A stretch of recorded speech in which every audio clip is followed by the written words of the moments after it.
সৈনিক পদে কিন্তু সকল জেলার নারী এবং পুরুষ উভয়ই আবেদন করতে পারবেন। যেই সার্কুলারটির জন্য অনেক দিন ওয়েট করছিলেন, সেই সার্কুলারটি কিন্তু চলে আসছে। সৈনিক পদের নারী পুরুষ উভয়ই আবেদন করতে পারছেন সকল জেলা থেকে।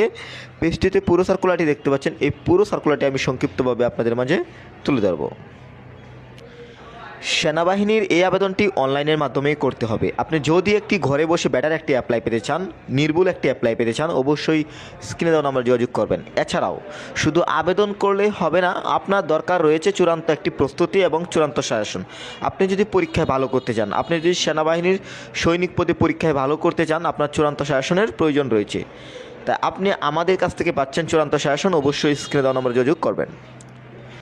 সার্কুলারটি ভালোভাবে লক্ষ্য করুন। 2026 সালে নির্ধারিত সেনানিবাসে সৈনিক পদে পুরুষ মহিলা প্রার্থীদের ভর্তি কার্যক্রম চলছে এবং এখানে সকল জেলার পুরুষ এবং নারী উভয়ে কিন্তু আবেদন করতে পারবেন।